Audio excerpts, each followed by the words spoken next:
University grant commission, जिसने अभी एक रेगुलेशन बनाया, promotion of equity in higher educational institutions regulation 2026।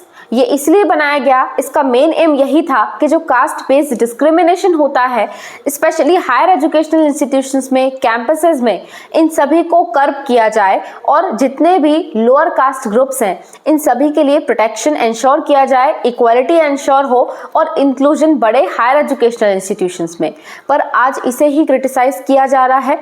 Even कई छात्र संगठन, कई सारे यूनिवर्सिटी के छात्र इस प्रोविजन के अगेंस्ट में विरोध कर रहे हैं।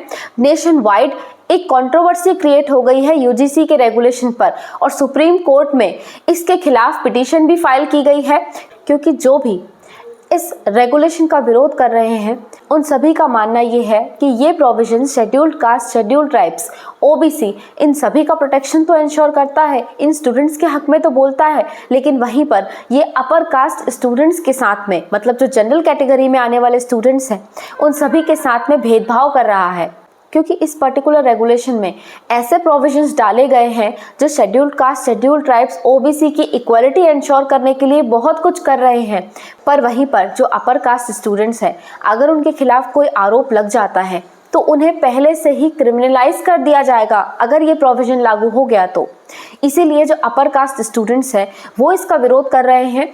इवन जो लोकल लीडर्स हैं, बीजेपी के कई लोकल लीडर्स ने तो अपनी पार्टी तक से रिजाइन कर लिया सिर्फ इसीलिए कि ये रेगुलेशंस गलत हैं, ये रेगुलेशन अपर कास्ट के खिलाफ हैं।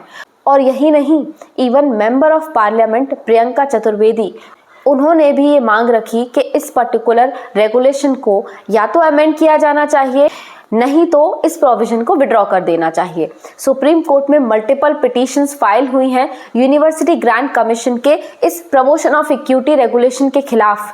लेकिन इसके क्या प्रावधान है इन्हें जानना भी जरूरी है, ताकि ये समझ में आए कि ऐसी पिटीशंस फाइल हुई क्यों और क्यों पूरी देश में इसका विरोध किया जा रहा है। यूनिवर्सिटी ग्रांट कमीशन के इस रेगुलेशन का सबसे पहला प्रावधान ये है कि इसमें जो कास्ट बेस्ड डिस्क्रिमिनेशन होता है उसका ब्रॉड कवरेज लिया गया है। इसमें डिस्क्रिमिनेशन की डेफिनेशन तक को एक्सटेंड कर दिया गया है। मतलब जो यूनिवर्सिटी ग्रांट कमीशन के रेगुलेशंस दिए गए हैं इसमें डिस्क्रिमिनेशन की डेफिनेशन को बढ़ाकर ऐसा कर दिया गया है कि किसी भी तरह का unfair treatment scheduled caste, scheduled tribes, OBC के खिलाफ होता है, चाहे वो इम्प्लिसिट हो या फिर वो एक्सप्लिसिट हो, कास्ट के बेसिस पर, रेस के बेसिस पर, रिलीजन के बेसिस पर, जेंडर के बेसिस पर, इवन प्लेस ऑफ बर्थ के बेसिस पर, तो उसे डिस्क्रिमिनेशन माना जाएगा और इसकी सीधी कंप्लेंट फाइल होगी।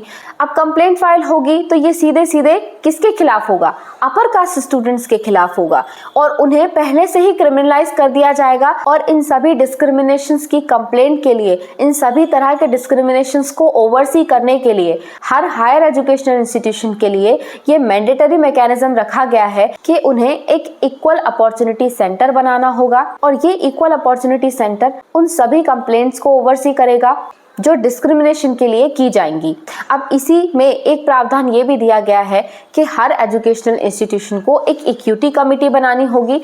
उस इक्विटी कमेटी के चेयरमैन या तो वाइस चांसलर होंगे या फिर उस एजुकेशन इंस्टीट्यूशन के हेड होंगे, मींस प्रिंसिपल होंगे। और इसमें ये मैंडेटरी प्रोविजन रखा गया है कि इसमें scheduled caste, scheduled tribe, OBC, PWD और विमेन, इनके रिप्रेजेंटेटिव्स का शामिल होना एज मेंबर्स जरूरी है। और इन रेगुलेशन में ये टाइम लिमिट रखी गई है, वो भी स्ट्रिक्ट टाइम लिमिट के with in 24 hours complaint file हो जानी चाहिए, विद इन 15 डेज इन्वेस्टिगेशन शुरू हो जानी चाहिए और विद इन 30 डेज अगर जो भी कंप्लेंट करने वाला है अगर वो सेटिस्फाइड नहीं है उस पर्टिकुलर इन्वेस्टिगेशन से या जो कुछ हुआ उससे, तो वो ऑम्बड्समैन से, जो ऑम्बड्स पर्सन है, उससे अपनी कंप्लेंट फाइल कर सकता है विद इन 30 डेज। इसमें पेनल्टी का प्रावधान भी रखा गया है।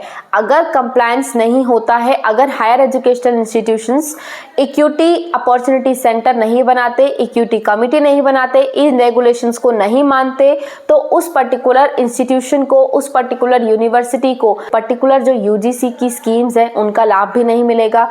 जो यूजीसी का रिकॉग्निशन मिलता है उन्हें वो भी नहीं दिया जाएगा और उन्हें किसी भी तरह की डिग्री देने से प्रोहिबिट कर दिया जाएगा। ये नॉन कंप्लायंस पर होगा और इसी के खिलाफ, इन्हीं रेगुलेशंस के खिलाफ आज स्टूडेंट्स और यूथ जिन्हें पढ़ाई करनी चाहिए, अपनी पढ़ाई पर ध्यान देना चाहिए, वो सड़कों पे हैं।